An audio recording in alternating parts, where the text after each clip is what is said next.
challenge that China's rise to the current international order, because China's policy try to maintain the order. The reason is very obvious. China benefit from the present order, and meanwhile, the Trump administration believe and China benefit more from the current order than the United States. That's why they want to change the order, and based on the ideology of anti-establishmentism.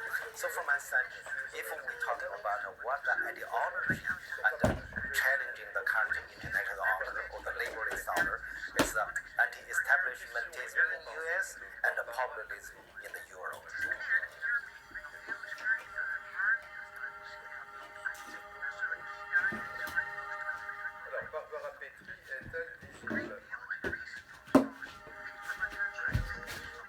I think in economic terms, it's already shaping up to be the Chinese century. By 2014, according to the IMF, China was the world's largest economy by purchasing power parity, and in other respects, China is already the world's largest manufacturer, the world's largest exporter, the world's largest market for a great many important commodities such as vehicles.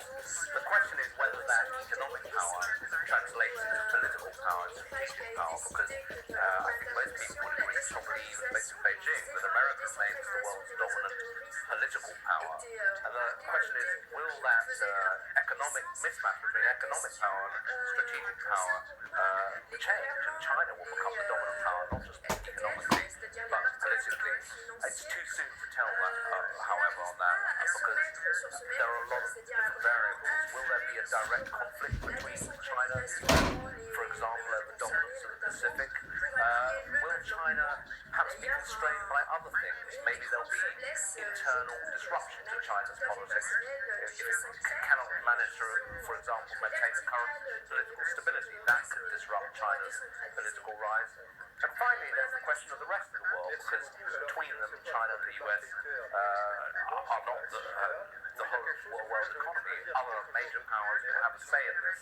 And at the moment, it looks like most of the other major powers in the world, Japan, the European Union, are closer to the United States than to China. So there's a question whether China, even as the world's largest economy, can become the dominant political power without allies.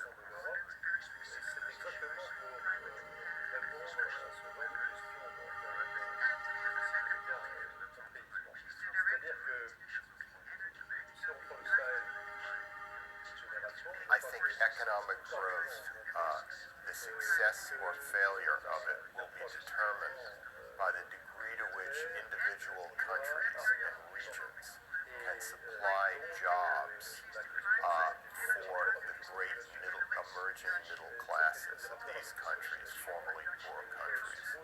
I think what we're likely to see in the 21st century is many people who are either liberated from hard labor or for whom there is too little hard labor to provide jobs. And what will these people do? How will they be employed? And I think that will be a major factor contributing forward. Also, even though the world population is declining, we're still in an era of massive male youth bulges in about 20 or 30 countries. And there's going to be a lot of pressure to provide jobs for people, whether it's in China, in Yemen, it's in Ethiopia, or wherever.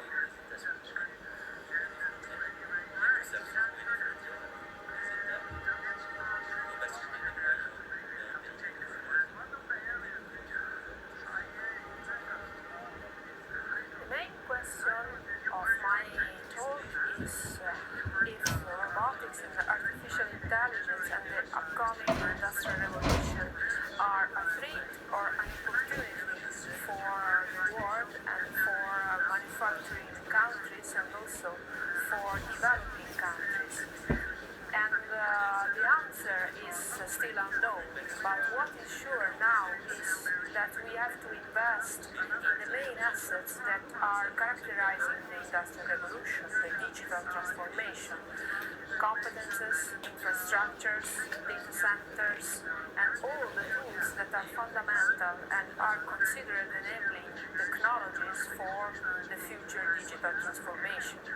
I also presented the differences between the US, Europe, and China, how they are integrating artificial intelligence into different knowledge and competences and scientific results. For example, in the US, they are investing very much in developing artificial intelligence for humanities, while in China, they are investing in developing artificial intelligence for agricultural application, for producing food, for example. So globalization has obtained some results in terms of being socially connected, but in terms of geopolitics, we still see many differences also in how the digital transformation is implemented in the society. Then I spoke about robotics and how the journey of robotics is coming into us, because robotics was developed for manufacturing countries, for industrial production, and robots are in manufacturing plants. But in recent years, what we have seen is the development of service robotics, which is intended to support services and the offer of services in terms of medical robotics, social robotics, educational robotics. And now what is happening is that robotics is coming into our houses by producing some consumer products and also producing changes in the society in terms of supporting autonomous drive or different products that are revolutionizing business and revolutionizing our life.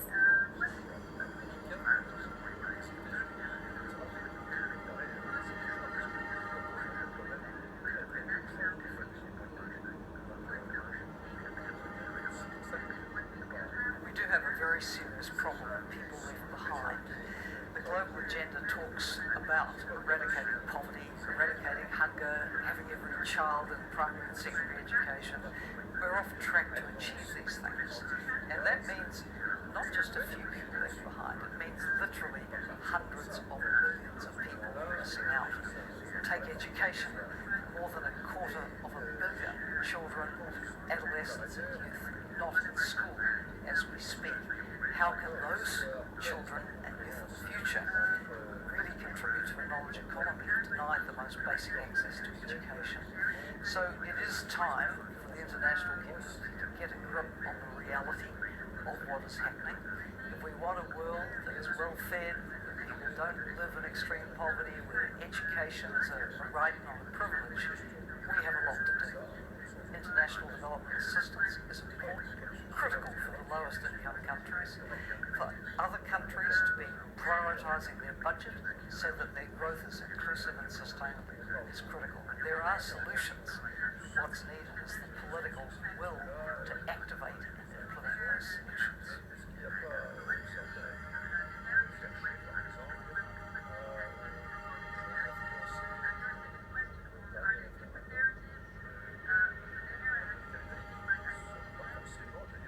There are more than 70 million people in the world that are forcibly displaced from their homes, either as refugees crossing borders or displaced in their own country because of war, violence, discrimination, persecution, bad governance. Why is that? The world has become a difficult place where to make peace. We have become unable to make peace and to build peace. So that's the first thing that we need to look at if we want to reduce this global refugee crisis.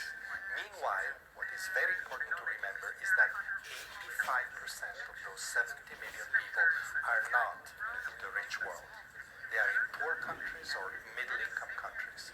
So the effort, and the new effort, not just humanitarian, but medium, long-term effort, founded on sound development, both for refugees and for host communities, has to focus on those countries.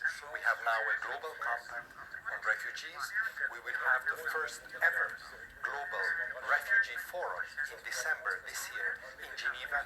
These are opportunity to rally broader coalitions of actors, not just states and the United Nations, but also the private sector, the business community, civil society, academia, to forge new ways to respond to the global refugee crisis and to finally address strategically its root causes.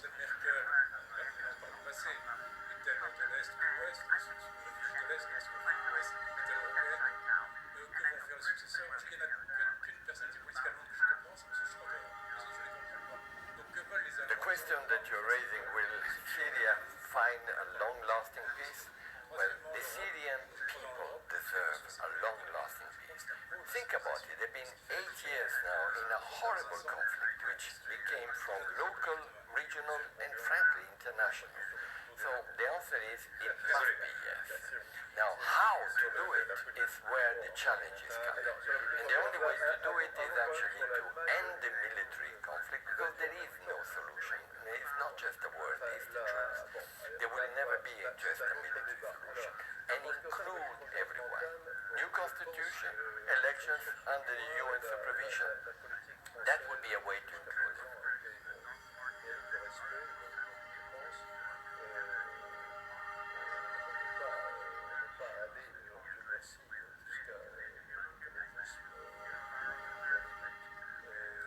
Well, I'm delighted to be able tonight to address the members of the trilaterals and their guests. And I think my focus will be tonight on three things. One is multilateralism has been the bread and butter of many of us, certainly at the IMF, and we believe that it has been critical in order to address many of the potential disorders of the world.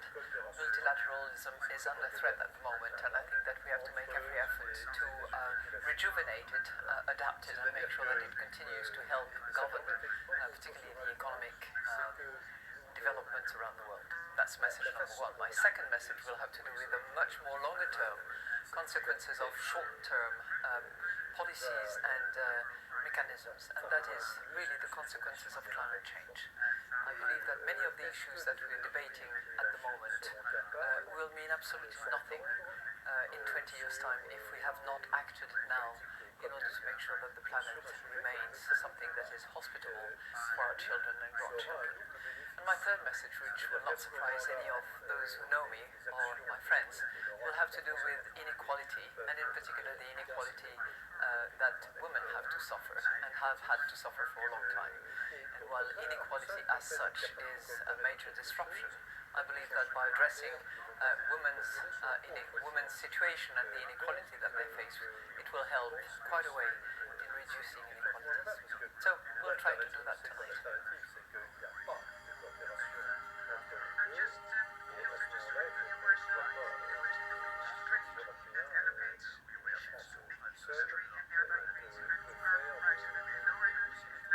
We're living through an era of rapid and disruptive change.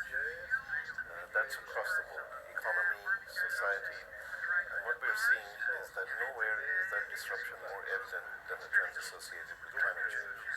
We're all familiar with the extreme events, the temperature rises, and the inexorable change that we're seeing to the planet's ecology as a result of climate change. But a major part of that discussion is how does energy transition and decarbonization of our energy system, which accounts for about 2/3 of carbon emissions, how will that impact climate change, and can we enter an energy transition era rapidly enough to mitigate carbon that will take us to a safe place? This is already happening. Renewable energy today is cost competitive on the grid. In a few years, renewable energy has reached 33% of capacity of global power generation.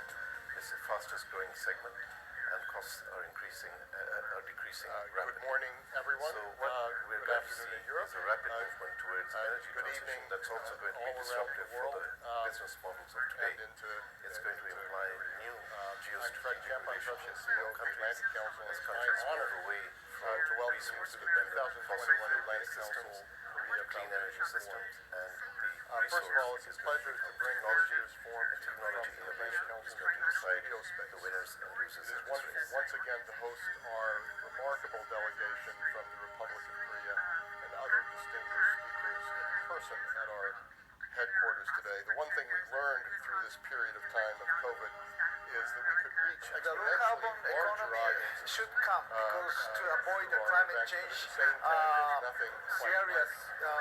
effort is necessary. Many of the governments are trying the new technologies, new regulations, new rules to move to that direction.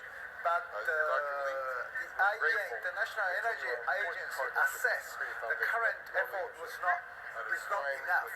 We need much more efforts to introduce new technologies about renewables or carbon-related technologies, efficiency in a difficult sector, in the industry, and the new regulations. So we need really double or triple our efforts to make it happen. One of the areas which IEA focused on is hydrogen.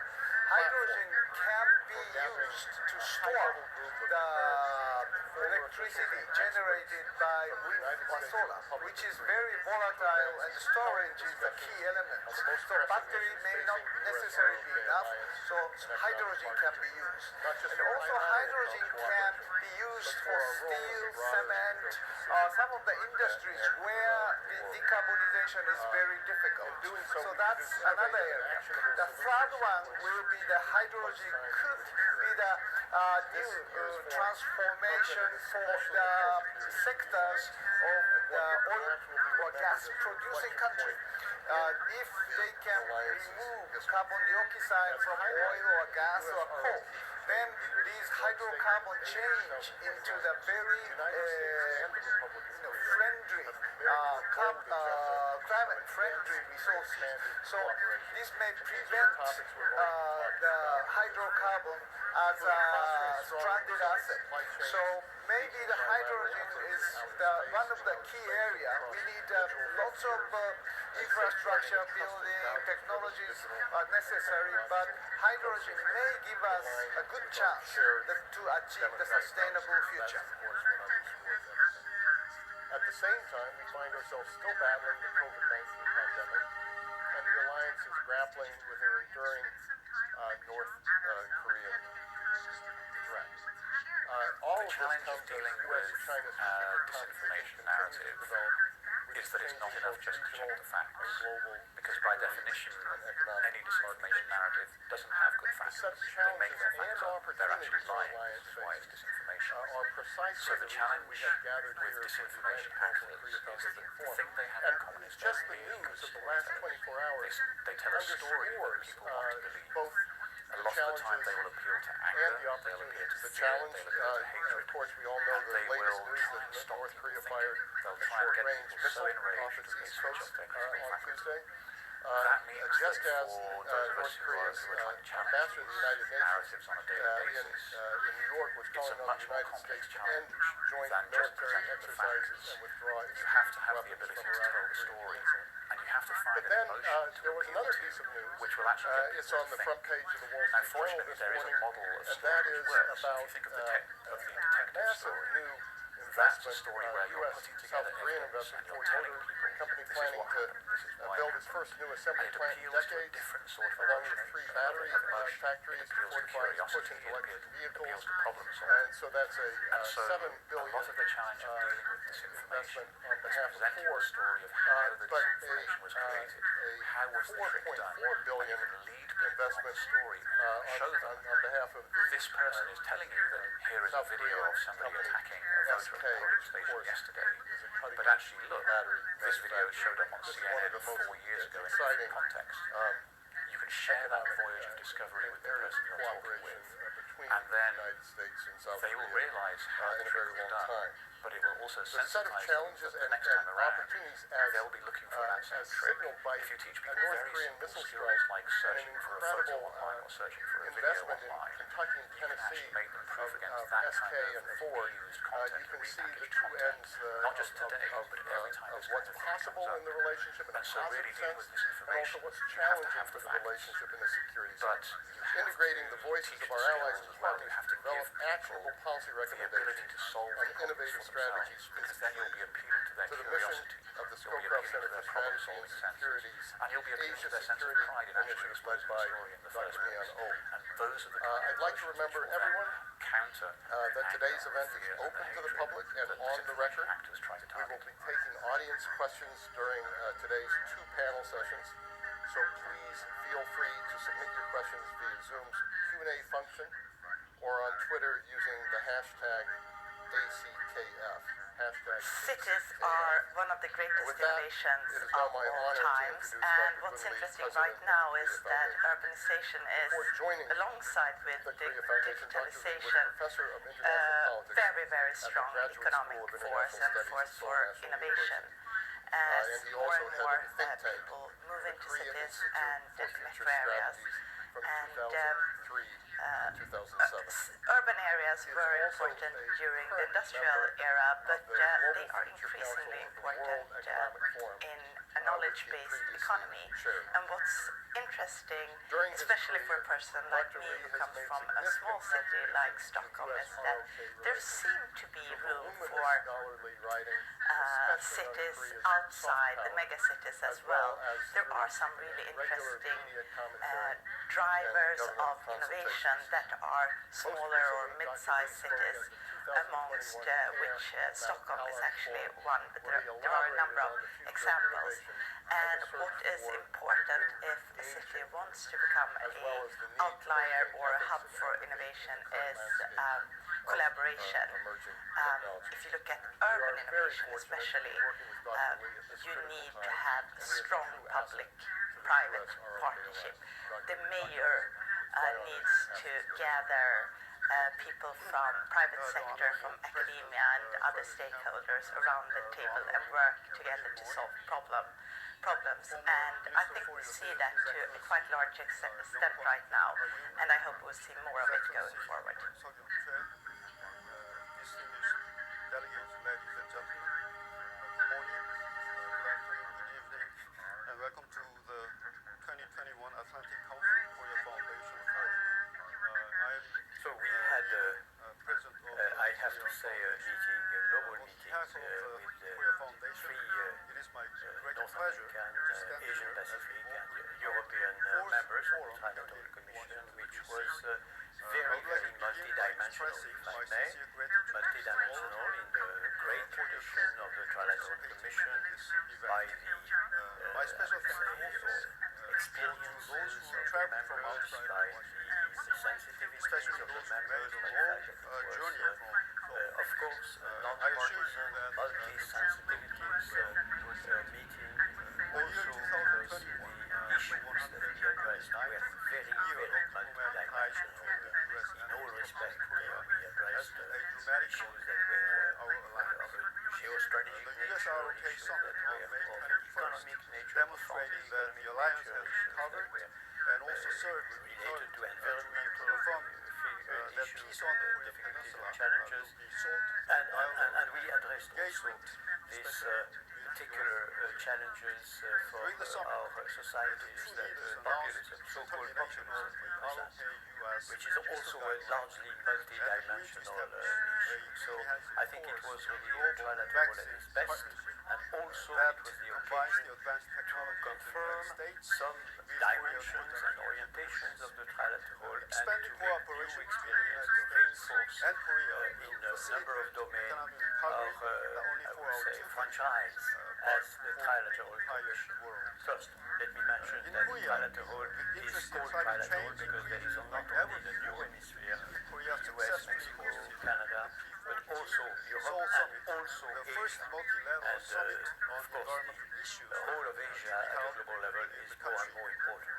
As Korea it is is also new pursuing dimension a for the Green Trilateral New Deal Commission. as one of its Not only most we prioritized confirmed national our own priorities. values, President Moon has democratic announced that values, Korea will serve as rule a of law, developing human country rights, to bolster and international all with solidarity those and with a cooperation. democratic society, but we also reinforce and confirmed our values During as the regards last three Atlantic multilateralism, Council, international Korea Foundation cooperation in the we have best sense of discussed the the future term. of the U.S. We also ROK said that alliance we in would an like international setting. to be more transparent At the first forum, than we were before, began then at with the the level discussion of the on trilateral as a finding whole, an economy with a new nexus initiative that we between our do, two in countries. particular the idea of 2019, having right after the Hanoi display summit, of videos to spoke sum about up regional some of the architecture issues that and we the would have future of addressed, the US-ROK and alliance. also with And the last idea year, of we making explored known the at the future level of of the the Trilateral Commission all publications, This year, articles, the Atlantic interventions, Council books and the Korea that will be Foundation displayed or designed published the by forums the members of to the meet the Trilateral utmost Commission. interest All this, of the of course, US-ROK as part of alliance. transparency and believe also that, as the part May of 21st being more has influential shaped if, what the US-ROK alliance if will be it is in the possible. coming years. We also Our two have leaders given a announced mandate not to only the three chair to see in security and which economic direction we could be but more also proactive of our in terms partnership, of emerging communication, areas display such of our as ideas cooperation through in the various field of forums. science So and technology, this is something which we consider very important and is space, one of the major 5G, conclusions and 6G of technology, the Trilateral and our Commission, commitment to which took cooperate place in in Paris. areas of climate change, immigration, and development aid. The May 21st summit has indeed transformed the US-ROK alliance into a future-oriented global and strategic Hello, alliance. I'm Megan O'Sullivan. I am the new chair of the North America group of the Trilateral Commission. I wanted to take this opportunity to say a few words about the Commission and about our future. As you may know, the Trilateral Commission is a storied institution, an organization with 46 years of history. History of having an impact on big ideas, on bringing people together across different sectors and across three different geographies, that of North America, Europe, and Asia. But we are on the cusp of a new chapter, one that builds on that history, but really reorients ourselves and puts us in a position to make an impact in a very, very different world. And the reason why I have such confidence that the Commission can remake itself is because there is a need, and the Commission is well suited to meet that need. And that need is quite simply that in this day and age, in these political landscapes, the need is simply for more organizations, more individuals, more entities to take up the mantle of defending a rules-based order, an order that values and is committed to democratic principles, ideas like free trade and human rights. And we also have a need for more ideas to help us tackle new challenges, or certainly challenges that are new to this generation. And there are many reasons why I think the Trilateral Organization is so well poised to meet this need. First and foremost, we are an organization that at its heart is a community of countries that share a common set of values, that share these commitments to these ideas about democracy, about free markets, about the rule of law. And secondly, we have a membership that spans policy, business, and academia and media. And that allows us to bring minds together and experience to bear on problems that are no longer just the purview of one of those sectors. The things that need to be thought about today and where we need new solutions and prescriptions are ones that are at the intersection of business and policy, whether it is the contributions that private sector organizations can make to combating climate change, whether it is figuring out the ideas that will drive the reform of capitalism, or whether it is understanding the impact of technology on our systems. All of these things need business, government, and others at the table to help with. Now, of course, to realize this potential for the Trilateral Organization to meet this need, we are going to have to do some things differently than we have in the past. First and foremost, we are going to have to recognize, as a group primarily of democracies, we need to spend some time looking at ourselves, looking internally, saying what's happening with our own institutions, what is the health of our own institutions, and how is that situation affecting our ability to cooperate across national lines and deliver global problems to pressing global solutions. So we're spending more time talking about things like populism and the impact of technology on our own societies. Secondly, we've got to think about impact differently. Traditionally, we're an organization that has had impact based on the very nature of of our relationships. We're an organization of people who have close ties to national governments, and often the ideas that we debate in private inform our own perspectives and inform our discussions and deliberations and conversations with people in positions of power. That will still be true. Thanks so much, Fred, for that generous introduction. I want to thank the Atlantic Council and the Korea Foundation for extending this very kind invitation to me to speak to all of you today. And I very much look forward to sharing our thoughts with you on the important role of U.S. ROK relations and our alliance, and the important role it will play in shaping the world of the 21st century. Diplomacy is back at the center of U.S. foreign policy. We are strengthening our alliances and engagement with the world to meet the challenges of today and tomorrow. President Biden, Vice President Harris, and Secretary Blinken have made that clear in both their words and their actions. Secretaries Blinken and Austin visited Seoul as part of the first overseas cabinet-level travel of the administration. We welcomed President Moon to Washington on May 21st as only the second head of state to visit the White House under this administration, and most recently, Deputy Secretary Sherman traveled to Tokyo to meet trilaterally with ROK First Vice Minister Chang and Japanese Vice Foreign Minister Mori, followed by meetings with President Moon, Foreign Minister Chung, and others in Seoul. And I was very privileged to actually join the Deputy Secretary on that travel. And of course, just a few days ago, Secretary Blinken met both bilaterally and trilaterally with Foreign Minister Chung and Japanese Foreign Minister Motegi on the margins of the UN General Assembly, and I was present there along with my colleague Mark Lambert. We pursued such robust engagement because the U.S.-ROK alliance is the linchpin of peace, security, and prosperity for Northeast Asia, a free and open Indo-Pacific region, and beyond. In order to look at the scope of U.S.-ROK global cooperation, I'd like to first explain the Biden-Harris administration's foreign policy outlook in the Indo-Pacific and around the world. We have long put forward a vision of peace and stability, freedom of the seas, unimpeded commerce, advancing human rights, a commitment to the rules-based international order, and the recognition that our common interests are not zero-sum.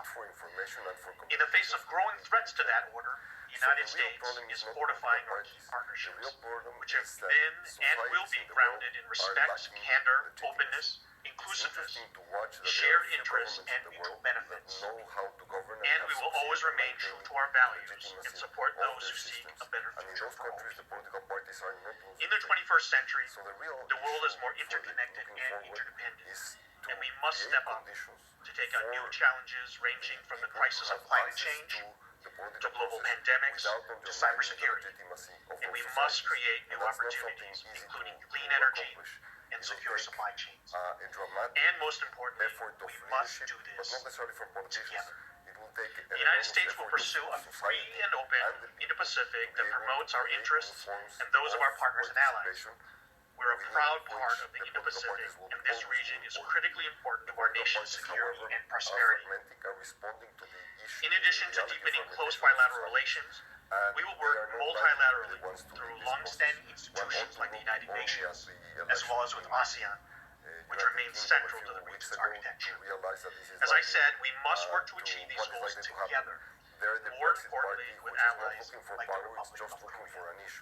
Our alliance is enduring and is built upon our shared values and a deep friendship between the American and Korean peoples, and the importance both our countries attach to this partnership in creating peace, security, and prosperity across the globe. Our task is to determine how best to do so as we face the challenges of the 21st century.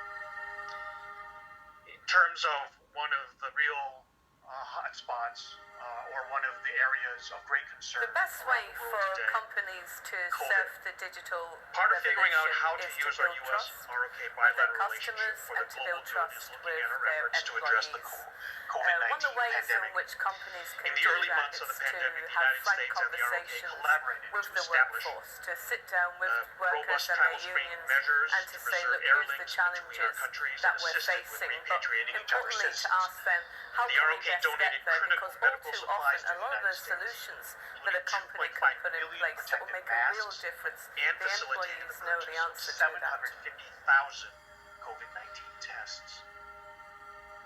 In support of vaccination efforts, the U.S. government successfully delivered 1 million doses of the J&J single-shot vaccine to the ROK on June 4th, and an additional 400,000 doses on August 15th.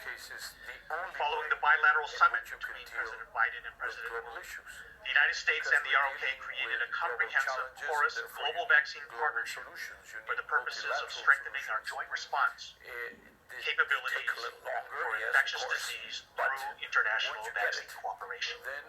The administration is working with the ROK to expand global COVID-19 vaccine manufacturing through a senior-level chorus global vaccine partnership experts group. The other way is that Turning to climate change, President Biden has centered the climate crisis at the forefront of our country's foreign policy and national security planning. The President and the entire administration have looked to the ROK as a critical partner and leader in the global effort to combat the climate crisis. And at each stage, the ROK has responded. At the Leaders' Summit on Climate in April, President Biden urged all leaders to demonstrate their commitment to enhance action to fight climate change. For our part, we announced a substantial increase in our Paris commitment to reduce our emissions by 50 to 52% by 2030. President Moon declared the ROK will cease all public financing for new overseas coal power projects, a critical step in setting the stage for G7 countries to declare the same a few months later. That in turn likely influenced President Xi's decision to announce last week that China would stop building new coal plants abroad. Although we still seek more details on President Xi's pledge, we are confident external actions, including those by our two governments, contributed to this decision. And now we are 5 weeks away from COP26 in Glasgow. We look forward to the ROK reaffirming its climate leadership by announcing an enhanced and ambitious nationally determined contribution. We refer to it as NDC as soon as possible. Doing so as other advanced democratic economies like Canada, the EU, Japan, the UK, and the United States have done will send a powerful signal to other major emitters to come to Glasgow with reduction targets required to keep the world's goal of limiting warming to 1.5 degrees Celsius within reach. Through our ongoing dialogues of the Indo-Pacific in coordination with the ROK New Southern Policy, the U.S.-ROK alliance is increasingly focused on a future-oriented partnership, including cooperation on health security, science, and technology, renewable energy, law enforcement, cybersecurity, and cooperation with the Pacific Island countries, the Mekong sub-region, and ASEAN. The British still haven't decided what they want to do. Another aspect of our relationship we must prioritize is our economic and trade ties. The ROK is now the world's 10th largest economy, a leading manufacturer of semiconductors, automobiles, and EV batteries, a major source of cultural exports like K-pop, popular Korean dramas, and an important global hub for technology and innovation. The ROK boasts a remarkable economic development success story. It is the first former aid recipient country to become a member of the OECD's Development Assistance Committee. Our trade and investment relationship is strong and growing and based on our shared values and commitment to market-based approaches to economic growth. We have a deep science and technology collaboration which strengthens our economic ties and mutual prosperity. The United States is the ROK's second largest trading partner, and the ROK is America's sixth largest. Likewise, the United States is the second largest investor in the ROK, while Korean foreign direct investment, Korean FDI, in the United States has more than tripled in the past decade. America is the largest foreign direct investment destination for Korean investors, ahead of China and Vietnam. And this is just the beginning. Our companies announced more than $25 billion in mutual investments in each other's economies at the U.S. ROK Summit in May. Across both our countries, people-to-people ties are a critical part of the foundation upon which this enduring security and economic relationship has been built. Over 1.7 million Korean students have enrolled in schools in the United States since 1955. During the 2019-2020 academic year, more than 49,000 Korean students came to the United States, making the ROK the #3 sender worldwide of international students to the United States. We share a deep appreciation for each other's culture, history, and commitment to democracy. With reference to the DPRK, the top U.S. priority is to work toward the complete denuclearization of the Korean Peninsula. We know this will not be easy. To reach our objective, we are taking a calibrated, practical approach that will explore diplomacy with the DPRK.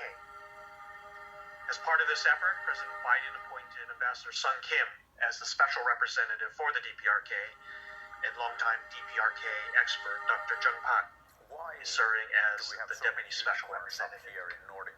Denuclearization is an aim that has remained constant for administrations, and one to which Pyongyang has previously committed in multiple documents.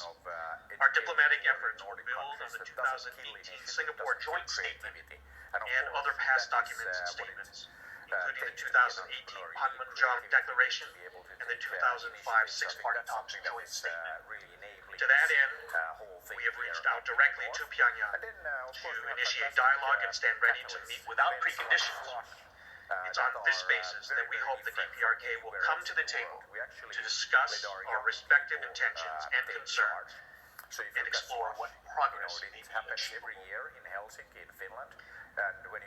However, we should be clear. The United States is concerned by and condemns the DPRK's recent ballistic missile launches.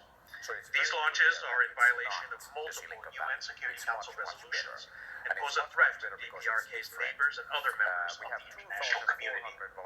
The DPRK's unlawful weapon of mass destruction and ballistic missile programs constitute serious threats to international peace and security and undermine the global non-proliferation regime.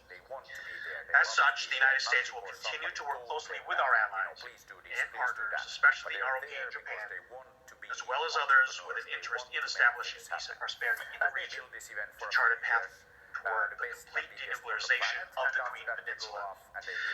We have a responsibility to implement the UN Security Council resolutions addressing the DPRK, just as we implement other UN Security Council resolutions.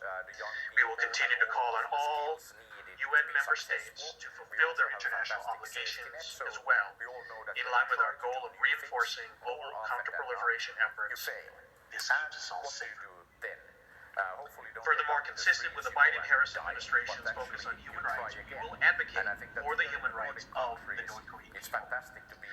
We are also prepared to work cooperatively with the DPRK to address areas of shared human and humanitarian concern.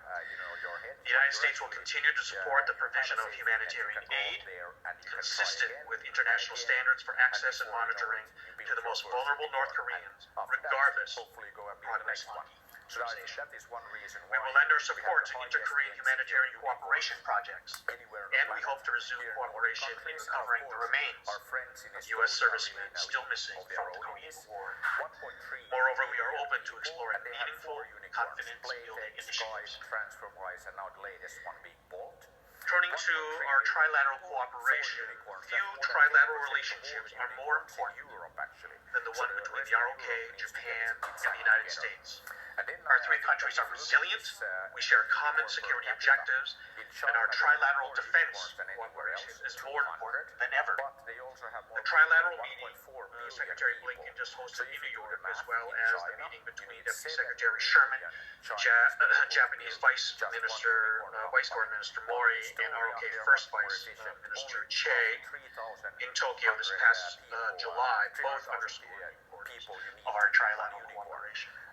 What really stood out in these discussions is that while our alliances with the ROK and Japan have spanned many decades, our goals and cooperation are modern and forward-looking. let's go out there. We're working together to address the most difficult 21st century challenges, not just in Northeast Asia or the Indo-Pacific, but across the globe. The United States, the Republic of Korea, and Japan are working together to strengthen bilateral and trilateral cooperation to address challenges like climate change, COVID-19, supply chain resiliency, cyber threats, and threats to the rules-based international order, and human rights on a global scale. In all of our engagements, we have reaffirmed support for ASEAN centrality and the ASEAN-led regional architecture, and also discussed efforts to support the people of Burma and a return to democracy there. As shown by the extensive breadth of our discussions, our three countries have many opportunities for trilateral cooperation. That cooperation will benefit our peoples and the world more broadly. This was just the first of many discussions to come, and we look forward to convening meetings at the Deputy Secretary, Vice Minister level on a quarterly basis, a reflection of our commitment to advancing the trilateral agenda. Finally, what I'd like to say is that defending freedom, championing opportunity, upholding human rights, and respecting the rule of law, all fundamental values we share with the Republic of Korea, are at the center of the Biden-Harris administration's foreign policy. Our military and defense ties are unwavering, and our shared values on ever-increasing diplomatic, economic security, and people-to-people ties are strong and enduring. The breadth of U.S. ROK cooperation covers nearly the entire span of human endeavor and is essential to addressing the challenges of the 21st century. America's alliances are our greatest asset, and leading with diplomacy means standing shoulder to shoulder with our allies and key partners. The United States and the Republic of Korea have stood side by side for over 70 years, and we look forward to expanding our cooperation in the years to come as we work together to achieve global peace, security, and prosperity. Thank you very much. And states are there to promote the greatest public good. I have experiences in many, many parts of the world where bold and clever public policy has actually ramped up industrial competitiveness and the growth of markets, in particular renewable energy markets. I can state the case of Latin America, of several Latin American countries. For example, in the case of Mexico, in the past few decades, bold policy in giving a clear vision as well as renewable energy targets and leaving the markets to set up the prices was and drove the lowest solar price for renewable energy in the world in 2017. You can count that example and many other examples where bold public policy has actually catalyzed an industrial revolution for the good. We are in a moment of a planetary emergency. We are both in a nature crisis as well as in a climate crisis, and if the states don't raise up their bar and put strong policies in place, it's going to be difficult that we get where we want to get. Businesses are waiting, progressive businesses are waiting, but if we don't have a common playing ground, it's going to be difficult for us to ramp up the mass of the businesses and non-state actors that are ready to act.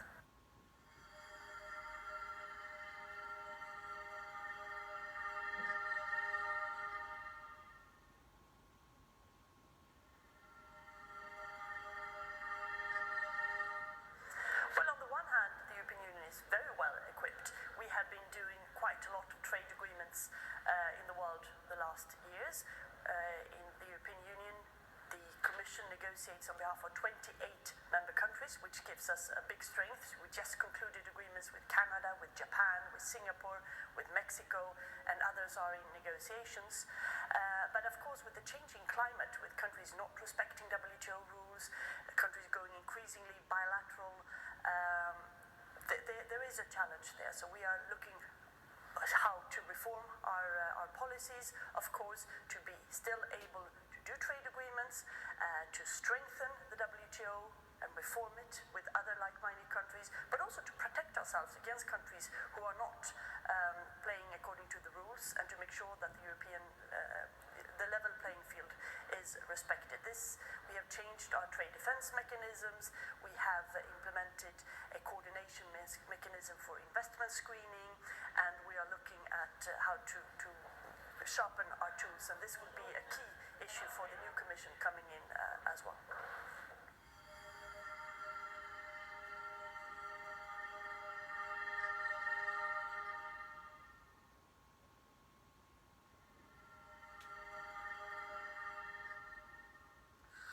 When will it all end? Brexit. I think the truthful answer is that we will know with the general election on the 12th of December the time to complete the first chapter. Either Boris Johnson will win, in which case Britain will exit the European Union on or about the end of January 2020, or alternatively, if there is a majority for the opposition parties combined, then there will be a second referendum in the middle of next year. But the trouble is, neither of those outcomes is going to settle things definitively, because a second referendum, it might well lead to a narrow vote to remain in the EU, but that would not end the division in the United Kingdom. And of course, if Mr Johnson wins his majority, then we've got to negotiate the new relationship on trade, on security, on foreign policy cooperation between the United Kingdom, which will remain a big European power, a major player in defence and security and economic terms, but it's going to be next door to the European Union. Those 27 countries are going to be my country's most important trading partner, our closest geographical democratic neighbours for as far ahead as I can possibly see. So working that through is going to take, I fear, a year, more than a year, I would estimate. And I think there's a real responsibility both on UK political leaders but also on EU political leaders to get this right. European democracy is under massive strain from Russian aggression, from dramatic economic change that is adding to public mistrust in the way in which we do business. So getting the geopolitics right, having a constructive future relationship between the UK and our neighbours in the EU27 is important for the whole of the European democratic community.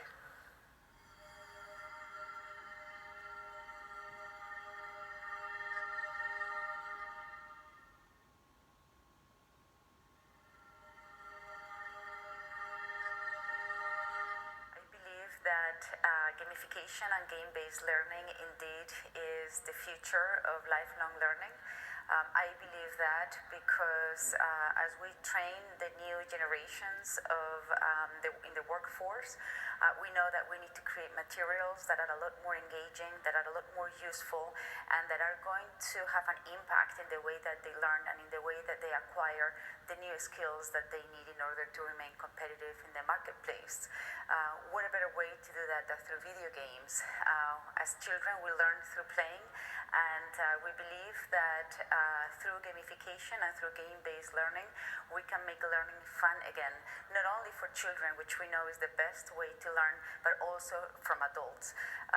If they play these video games, they will become more engaged, as I said earlier. They will also acquire that knowledge much more deeply, and they will be able to apply that knowledge in their daily jobs. And finally, by doing the video games through the simulators, they will be able to have experiential learning to get the feedback on what they are doing right, what they are doing wrong, and learn from that.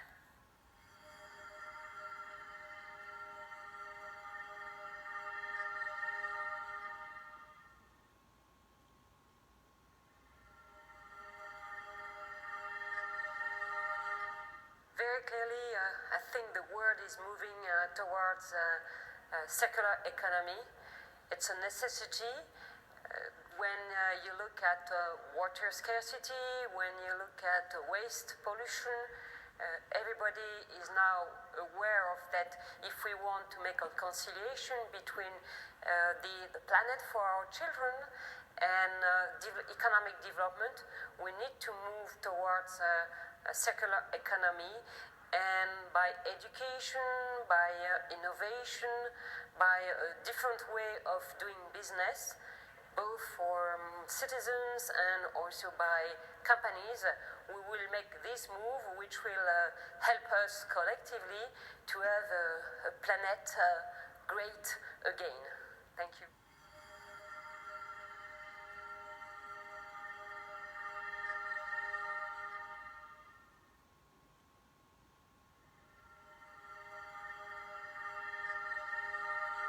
The future of entertainment in the 21st century is going to be shaped by the twin forces of globalization and digitalization, both of which are going to be terrific for consumers. Digitalization means that people will be able to consume entertainment wherever and whenever they want, and globalization means that that opportunity will be given to people around the globe. While there's some concern that large companies are going to dominate the future of the entertainment landscape, I actually have a different view, because I feel that digitalization is very empowering to creators. And when you think about a phenomenon like YouTube and user-generated consumption, these are powerful, powerful forces. Similarly, digitalization has allowed the falling of distribution barriers. So not only is production much easier, but the ability to distribute it to people is much easier. And we're really living in a golden age of entertainment with many more choices than we have. And that also means a greater democratization of ideas. And again, all of this is happening on a global scale, which is really enabled by digital technology.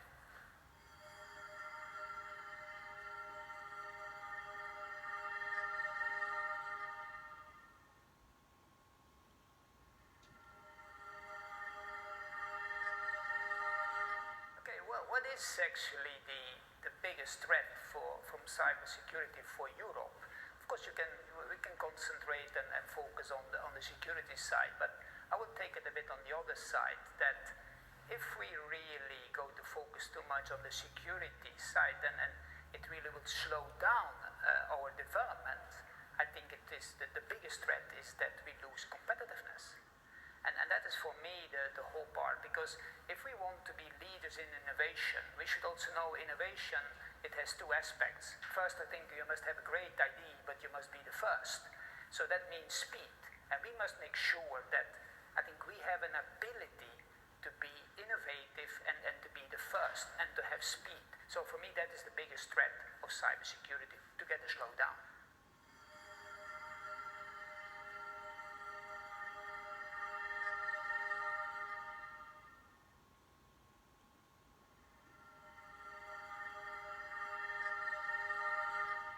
So are we suffering from eco-anxiety? The simple answer is yes, possibly too much. Eco-anxiety is definitely triggered by the fact that we are facing a very urgent matter with climate, but at the same time, it's also because we're facing something that is very complex. It's very difficult to understand the impact of climate change, and it's very difficult to understand the solutions to reach a low-carbon economy. So in the world of investment where I am, what I see is that those who are actually acting every day to invest in climate change investments and low-carbon economy investments are actually less susceptible to eco-anxiety, because they can see the result and the impact of what they do. But really what is needed to decrease this anxiety is more examples of impactful investment, change of behavior in society that would actually bring people to less anxiety.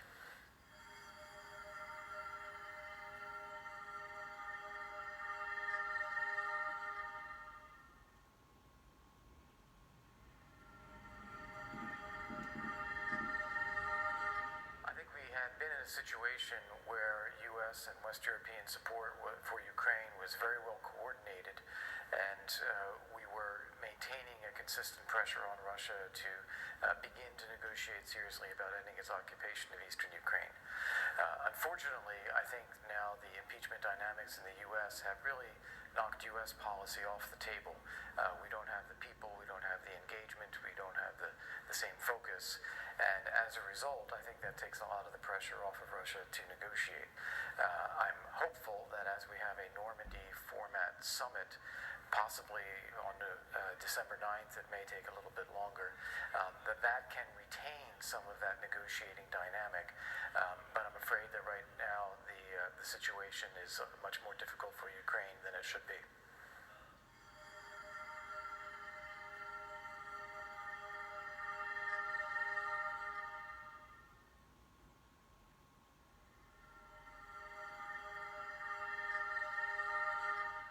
The role of civil society in modern Russia? I would say it's a very important issue. Why? Because in Russia, political competition is limited, there are no real opposition parties, so the society stands up to the autocratic regime through organizing itself, through building trust, through providing public goods that the corrupt and inefficient state cannot provide.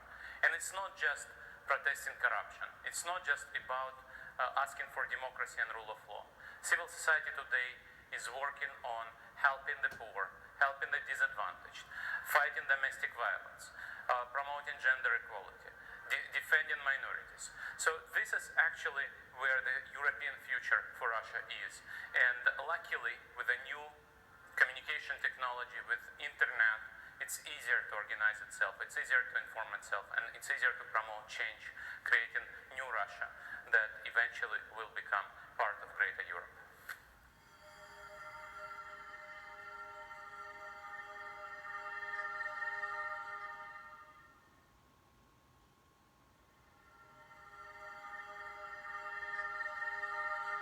At a time when 1,000 NATO troops are stationed at the border between Estonia and Russia to deter possible Russian aggression, when President Macron is speaking about what he calls cercle concentrique, when citizens in Moldova and Georgia are questioning whether Europe and the US will come to rescue if there is a security guarantee, and when sanctions against Russia and counter embargoes have become kind of the very essence of the idea of a European security policy, well, what can we expect from Russia? We know that Putin is actually more popular than most of his competitors. But will Medvedev be a different leader than Putin? In short, can we expect a different kind of trajectory from Russia in the coming years when the bureaucratic elite inside Russia is focusing more on digitalization than what some might call modernization? As always, the views on Russia are diverging.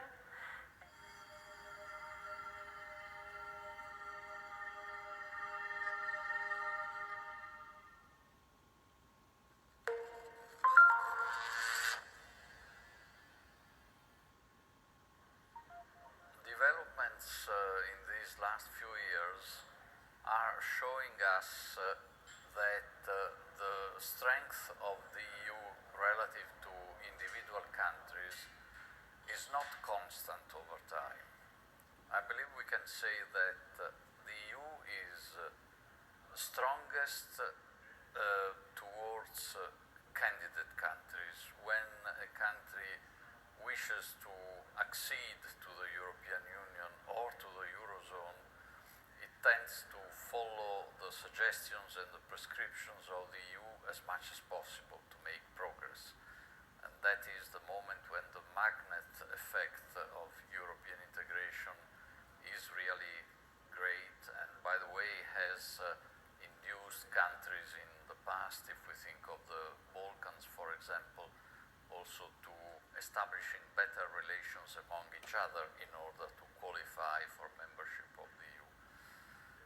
Then the problem is that sometimes relative vis-à-vis member states, the EU is not so strong in terms of leading them to respect its own rules as pro-Europeans would like to see. And we can even see in recent years, for example, a greater leniency in terms of allowing infringements of the Stability and Growth Pact.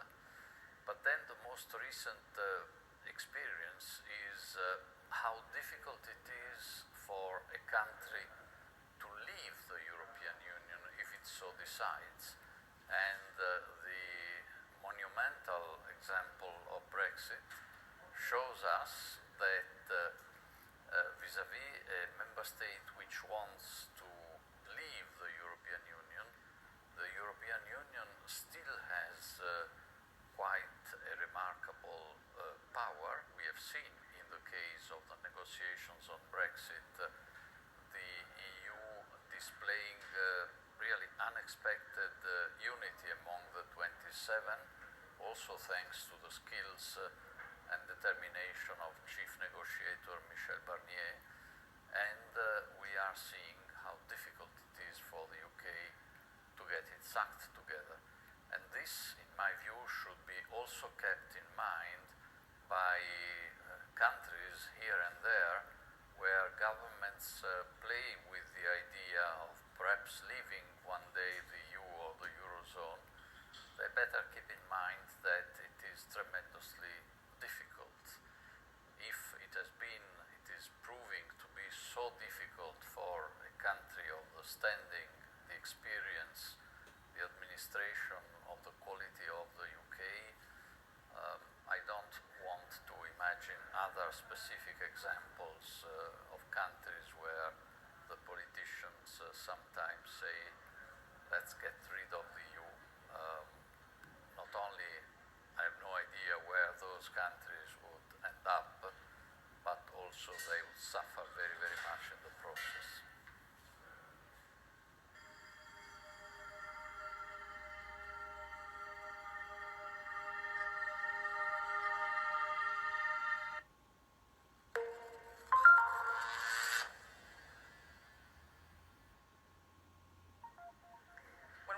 About the 2015 migration crisis, it is true that we have gone a long way as a European continent. And we've gone a long way because in 2015 we were hit with a massive crisis. Hundreds of thousands of migrants coming to Europe's shores. And that is not the case anymore. It is true that the overall numbers have decreased. But is that enough? Is it enough to just look at the overall numbers? Or should one also focus on what's happening within each EU country? And I say that because there are certain EU countries, such as Greece, such as Italy, such as Spain, which have taken a far greater hit than others when it comes to migration crisis. And yes, the numbers are overall down, but problems do persist in countries like the ones I just mentioned. So the question one needs to ask is, has Europe done enough in order to alleviate the effects of the crisis throughout the entire EU 28? Has Europe done enough in order to share burdens? And I say that particularly because when one looks at the figures regarding relocation of refugees across Europe, then one will realize that not enough has been done in that direction. And so one is led to the question, what kind of Europe do we want? Do we want a Europe where we all share the benefits of Europe? Or do we also want a Europe where the countries also share burdens?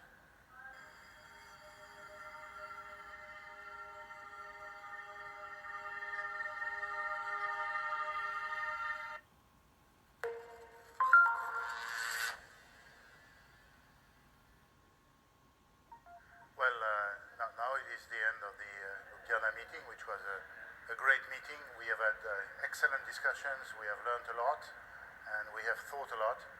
And now I hope to see you in Paris next June. It will be a plenary session, and all of us, we shall be there. So please do come to Paris.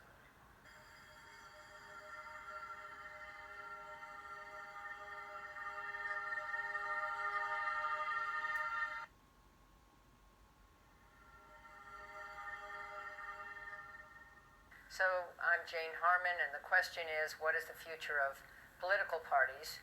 I can speak to the U.S. more than anywhere else.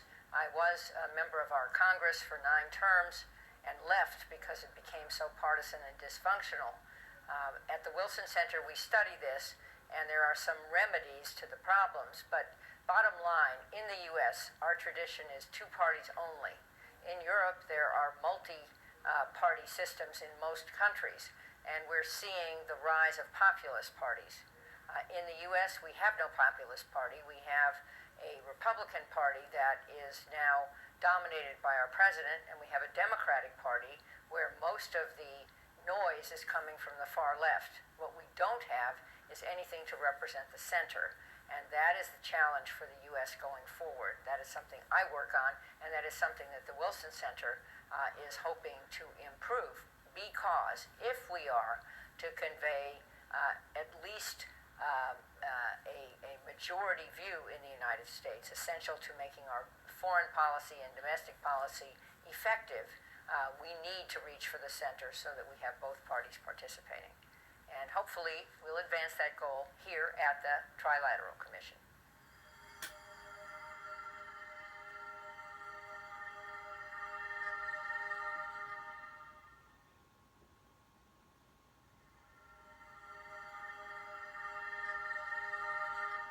So we had a marvelous meeting in Stockholm. We could address all the issues that are of very great importance for the European and also at a global level. It was marvelously organized by the host of the Swedish chapter, and we appreciated enormously their organization. All the panelists were very, very stimulating and interesting. Many provisional conclusions are coming from this meeting, including the fact that the European wants to be more assertive, perhaps, than they were before in many domains, including the digitalization, the platform at a global level, including industry and research and services at a global level. This idea that Europe as a whole should be, again, more present in the global conversation came very much out of this meeting, which was, again, very comprehensive and stimulating. But you will see that in the various video, perhaps, that you would like to see. Now, I have to give you a new rendezvous. We have rendezvous in Washington, because it would be the trilateral at the level of the 3 pillars of the trilateral, the entire world, if I may. And this is a Washington meeting which will take place in March 13 to 15. And so there we are with a big rendezvous which would be important, and where we could discuss the global issues in the tradition of the trilateral, with a vision of an open world, a free world, a world which is taking stock of science, technology, and the new wave of innovation, and also respect our fellow citizens, is attached to democracy, is attached to equality produced by the working of a market economy, a vivid market economy. So, à bientôt.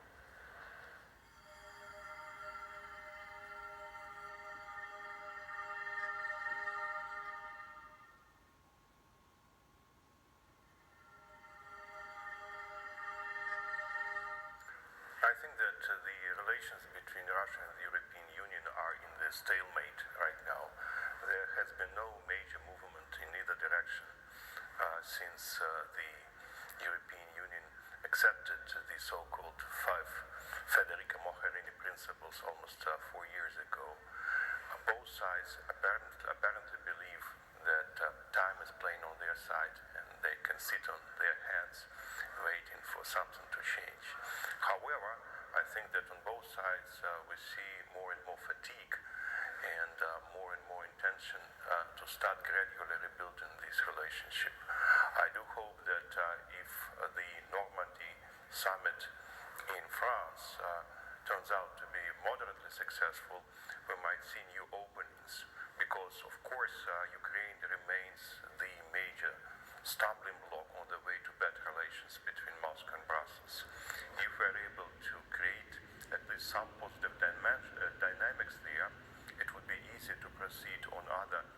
issues where Russia and the European Union have common interests.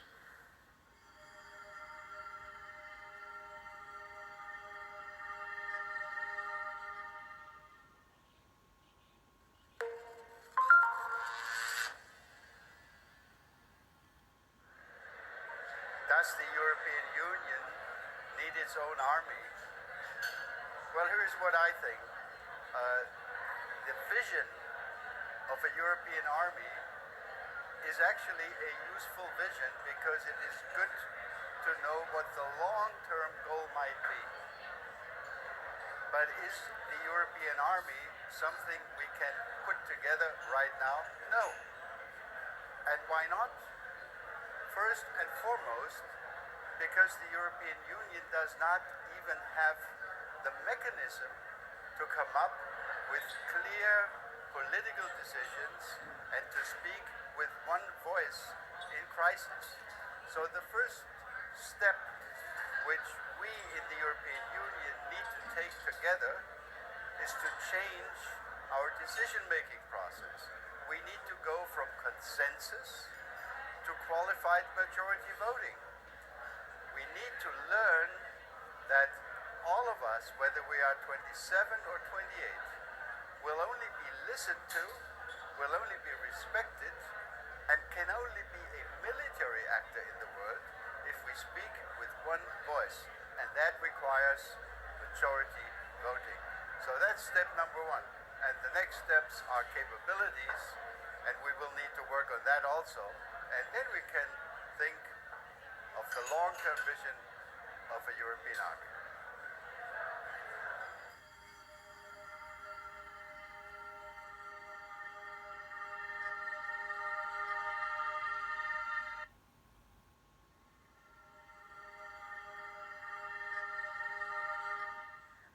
I don't think anyone wins in trade conflicts, and even the word war is, I think, a bit overstated because wars end up being zero-sum. One wins, one loses. And in the case of trade, it should be a win-win operation. So I think the analogy is mistaken, and by closing off your own markets, you increase costs to your own people. In the United States, about 50% of imports are for commodities or intermediate goods, so if you raise those costs, you raise costs for manufacturers and consumers in the United States, or same would be the case in Europe. And in the case of the US and China, I think that we're in a very dangerous situation. I think that there are many reasons and frustrations with China. Some of them are justifiable about forced technology transfer, intellectual property rights, reciprocity. There's also concerns about Chinese security and other policies. But I think you can find allies within China on a number of the trade issues, and you actually want to try to keep pushing both sides to a rules-based system. So I think that the path that we're on with China has led to more of confrontation. And in fact, what you're probably going to need to see is some combination of competition, cooperation, and confrontation, or at least drawing lines on some issues. So I think with a country as big as China, you need a more multifaceted policy.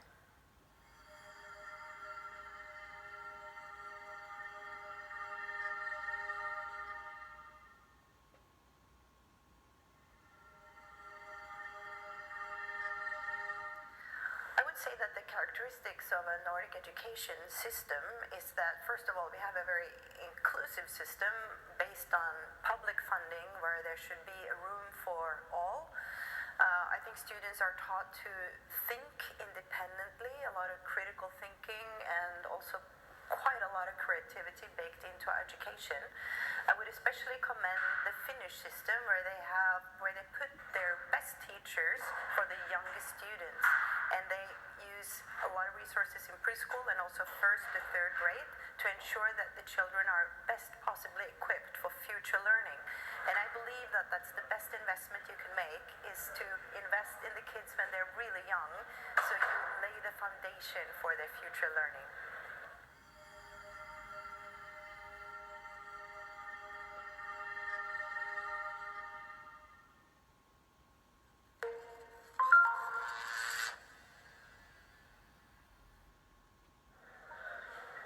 Democracy can survive the current period of disruption, but it's going to have to change. the volatility and the risks that we are witnessing across much of the Western world are anchored in some very deep changes that have been swirling beneath our democracies, that have been coming for many years and still have a long way to run. They relate to strong feelings of distrust in the political system, widespread fears over the perceived destruction of ways of life, national identity, big worries over deprivation, the way in which the economic settlement is playing out, and weakening bonds between the mainstream parties and ordinary voters. Those four currents have been with us for a very long time, before the Great Recession, before the arrival of Facebook and Twitter and big tech, but they are now producing very substantive political effects, and they will continue to produce substantive political effects. So liberal democracy has to change. It has to make its political systems more representative. It has to ensure that people feel that their nations and communities are secure and have strong and robust external borders. And it also, over the long term, needs to devise an economic settlement that ensures that everybody feels that they are relatively getting the gains and the benefits that other groups in society are getting as well. Very big challenges, no clear answer as to now. The ball is very much in liberal democracy's court.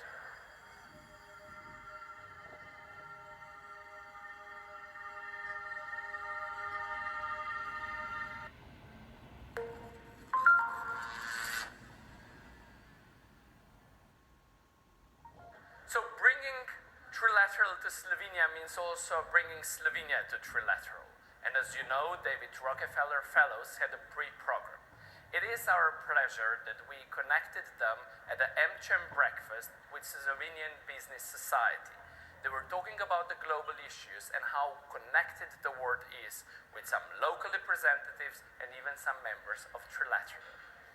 It is also our pleasure that the former Prime Minister, who is the current Minister for Foreign Affairs, Dr. Miro Cerar, had the time to meet with them and discuss where the Europe is today and where the Europe is going. And of course, we have finished our program with amazing lunch with Professor Diana Zohar.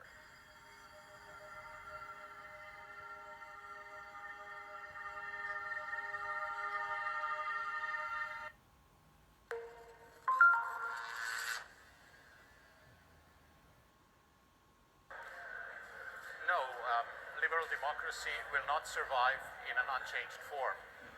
It has not been changing enough to accommodate the vast, speedy development of the internet and of the communication technologies. And it has been changing too much, given the rather static nature of men.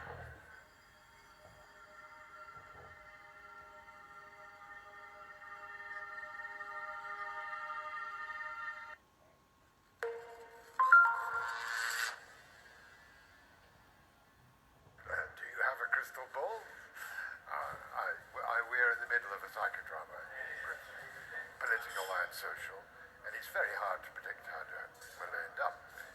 Parliamentary drama, a drama inside the Conservative Party, and a drama in the country at large. I do not think it is certain that the British will leave the European Union.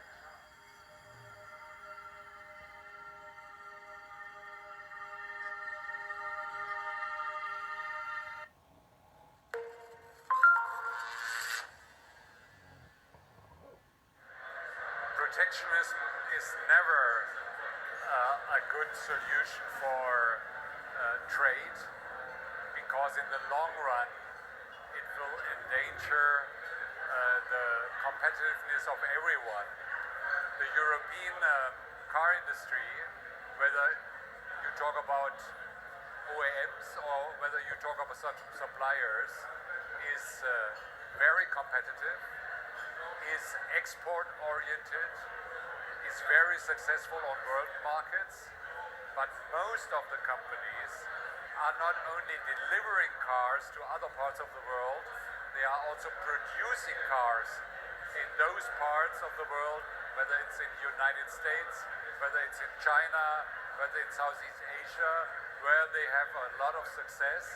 That means in the long run, free trade is always the better solution for economy and for the countries which want to safeguard jobs and prosperity.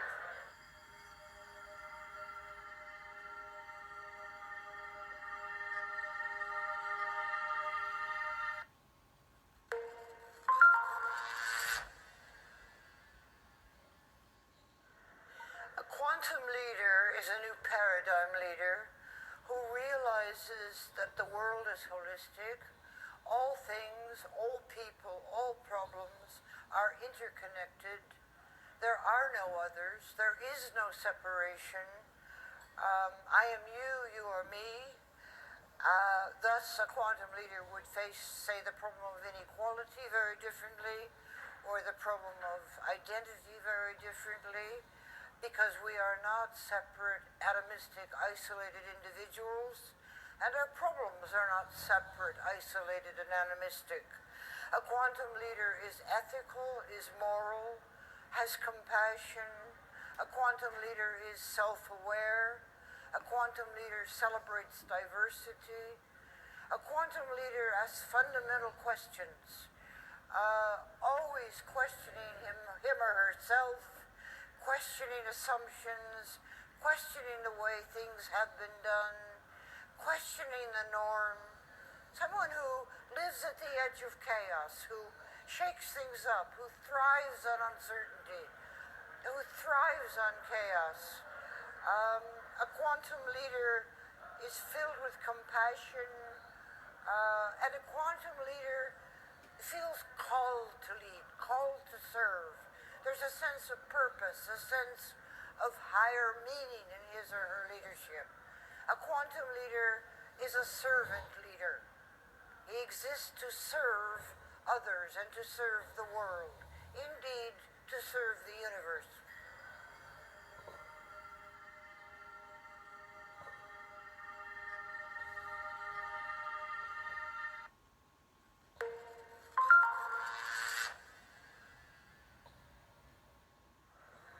Well, there's no simple answer to that, to the issue of asymmetric attacks on democracies.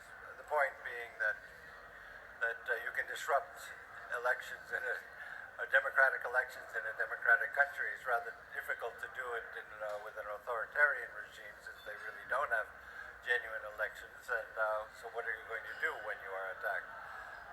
I think we need a broad range of responses, beginning with looking at our electoral systems to ensure that they are proportional, so you don't have the kind of issues you had in the U.S. presidential elections, where because of the electoral college system, some states had far more weight. I think we need to look at the kind of electoral systems we have and make sure that we get a broad representation rather than a simple binary decision of a first-past-the-post election system. We need to think about our asymmetric advantages. We have rule of law. That's pretty important. It's interesting. The authoritarian regimes all place their money abroad in places where there is rule of law. Why? Because in an authoritarian regime, you can just lose everything all at once. Someone takes your money. Whereas if it's in the West, or rather in a rule of law country, then that's unlikely. Well, maybe we can make it more difficult to keep your money here. Or we can be much more, we definitely should be much more transparent about ownership. After all, much of the money laundering that we've seen from the authoritarian states that are attacking us goes through anonymous shell companies. These are, again, issues that need to be taken up by government authorities in order ultimately to defend democracy.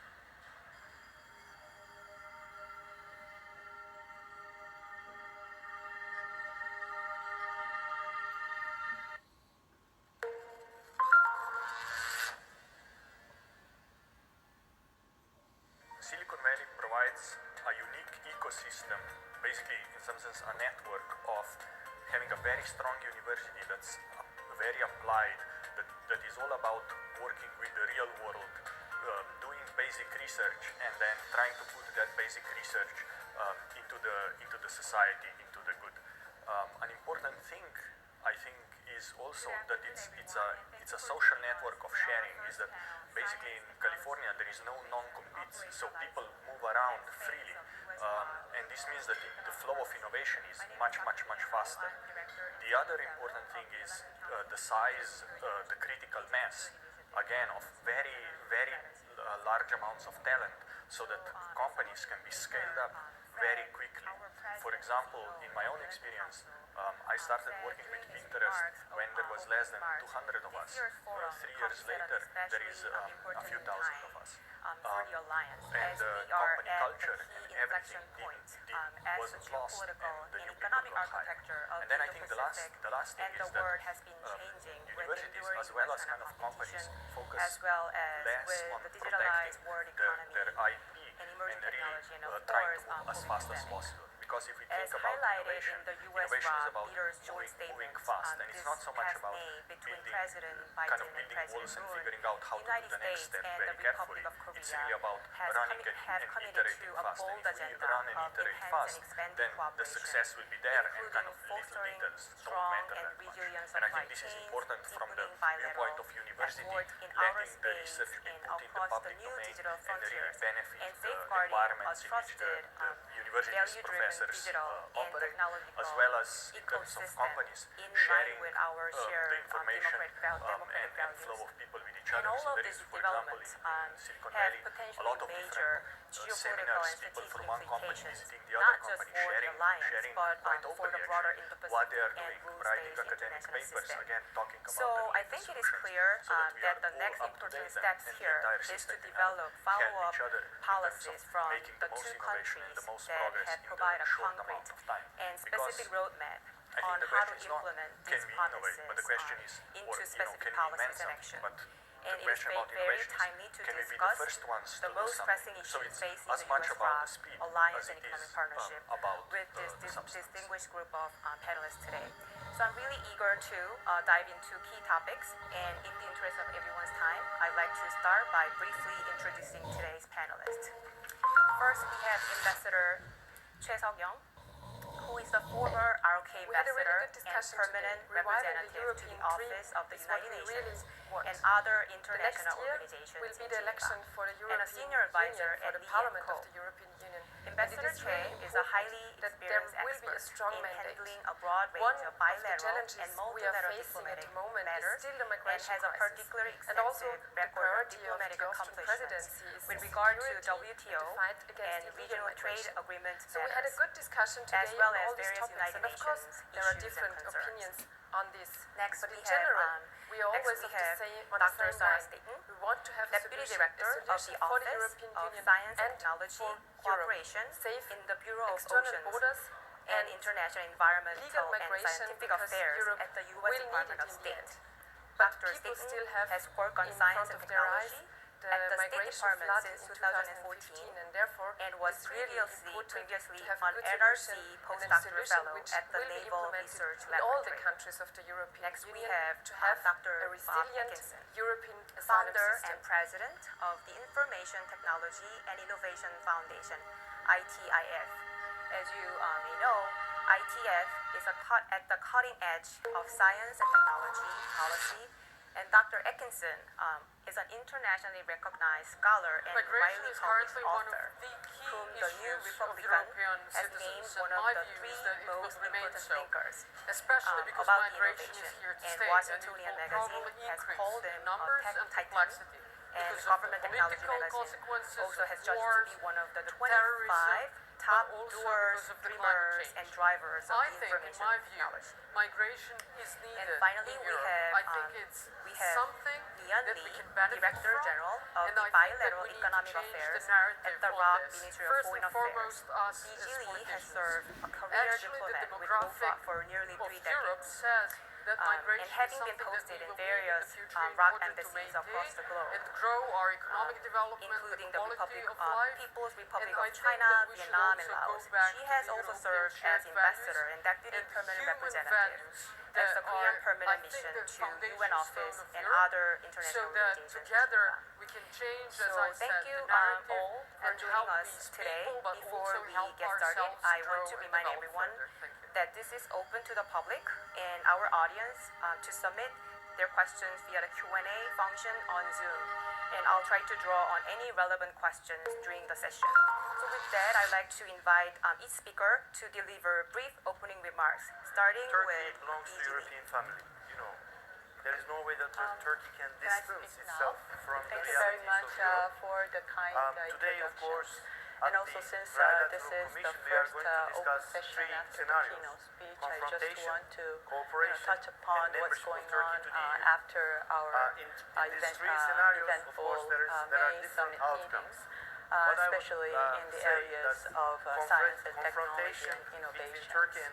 I have been meeting with our counterparts in the State Department, exchanging notes and also checklists, and also doing our homework to follow up on what has been agreed by our two leaders.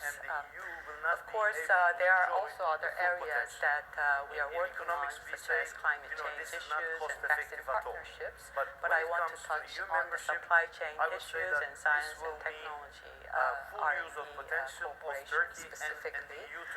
Especially, I just want to touch, before I move on to what actually I have been working on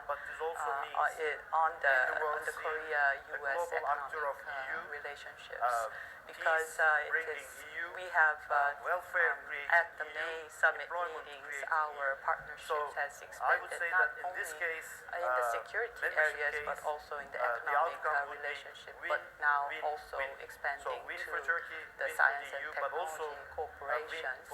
But all of these have been possible because of the Korea-US FTAs that has been signed 10 years ago.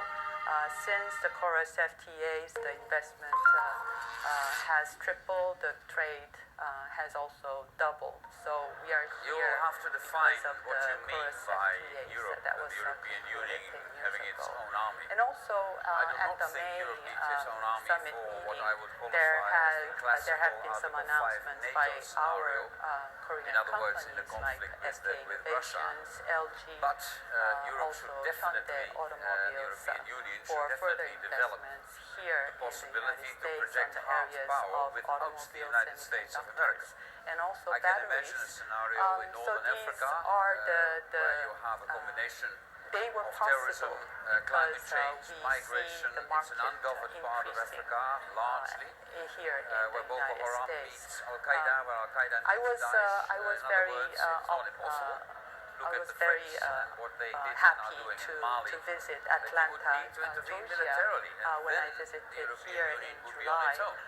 President Moon also visited Atlanta. He visited the SK battery plants, but I was very fortunate to be offered to visit Georgia Atlanta Kia automobile plant. And it is quite amazing because they have set up the plants, which is very beneficial to the community. And also they designed the very famous Kia automobile Telluride, which was designed in San Francisco, manufactured in Atlanta plants, and also exported to other third countries. This embodies the very model of how the two countries work together in terms of investment.